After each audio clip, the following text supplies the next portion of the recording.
এই দেখুন এর বিয়ারিং চেঞ্জ হয়ে গেছে, ফ্যানের লুপ আউট করা হয়ে গেছে, ঠিক আছে। এখন এটা খালি ফিটিং বাকি আছে। ফিটিং কীভাবে হবে দেখুন, আমি ডিটেলসটা দেখাচ্ছি। এগুলো দেখুন, এগুলো যত দেখবেন বা যত করবেন এগুলো তত শিখতে পারবেন। এই কাজ শেখার কোনো শেষ নেই, ঠিক আছে। ফ্যানের কাজে আমরা এখনও মনে করি, আমরা যত ফ্যান ফিটিং করি আমরা এভরি ফ্যানে কিছু না কিছু নতুন কিছু শিখতেই পারি। ফ্যানের কাজে শেখার কোনো শেষ নেই। এই দেখুন, এই লম্বা স্প্যান্ডেল যেগুলো থাকে পেছনে একটা তলায় এরকম স্প্রিং থাকে, স্প্রিংটা ফার্স্ট দিতে হয়। স্প্রিংটা দিয়ে ফ্যানটা এরকম নেবেন, এইভাবে সাইড করে এটা বসাতে হয়। এটা বসে গেল, এটা দেখতে হয়, তারপর বসিয়ে ফ্রি ঘুরছে কি না। এটা ফ্রি ঘুরছে মানে ওকে আছে। এর পরের কাজ হয়ে গেল, এই পার্টটাকে নিতে হবে, উপরের পার্টটা, এই তারটা সুন্দর করে এখানে গলিয়ে দিয়ে এটা এরকম করে দিয়ে দিতে হবে।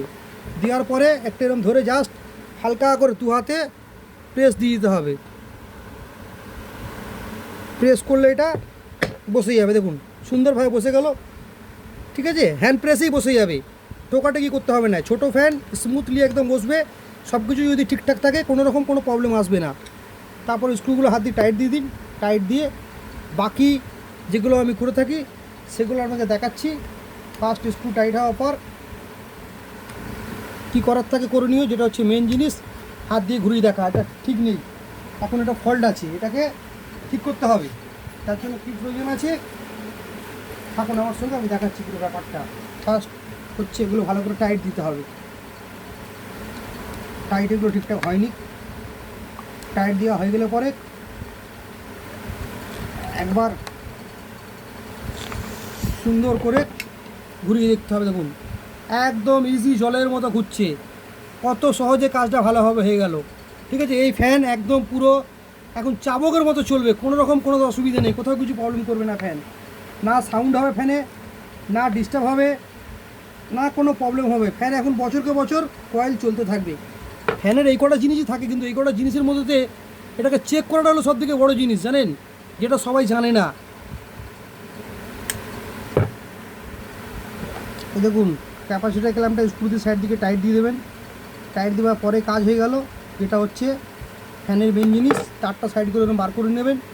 বার করার পরে তিনটে মুখ আলাদা করতে হবে, এটা টেস্ট করতে হবে এর ক্যাপাসিটার লুপ কানেকশন কোনটা আছে। ক্যাপাসিটার লুপ কানেকশন হচ্ছে আপনার এটাতে নেই, এটাতেও নেই, হলুদ ব্লুতেই থাকে, ঠিক আছে।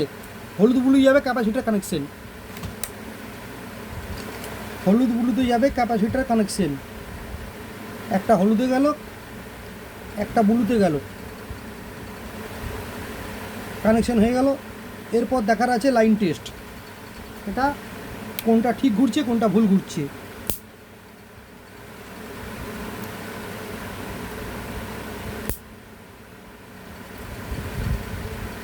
হলুদ লাল হলো ঠিক কানেকশন, ঠিক আছে। আপনারা দেখতে পেলেন দুবার ফাটাস ফাটাস করে আওয়াজ হলো, কেন? ক্যাপাসিটারে দুটো তার একসঙ্গে ঠেকে গেলে এটা শর্ট হয়ে যায়, শর্ট হওয়ার জন্য এই আওয়াজটা হচ্ছিল। এখন এটা বাকি আছে এখানে লুপ কানেকশন করা, লুপ কানেকশন করে দিলে পরে মোটামুটি কাজ শেষ।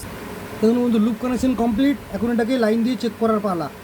এখন লাইন দিয়ে চেক করছি, দেখুন কী হচ্ছে। এই দেখুন একদম পুরো 100% ওকে, তুফান মেল। দেখুন কত স্পিডে ঘুরছে। এত স্পিডে ঘোরার কারণ কি জানেন? এটা হচ্ছে হাই স্পিড ফ্যান, এই জন্যই বলে হাই স্পিড ফ্যান তুফান মেল। একদম দেখুন তুফান মেলের মতো দৌড়াচ্ছে, কত স্পিডে চলছে দেখুন, কোনো সাউন্ড নেই, কোনো রকম কোনো কিছু নেই। এই ফ্যান এখন বাঘের বাচ্চা হয়ে গেছে।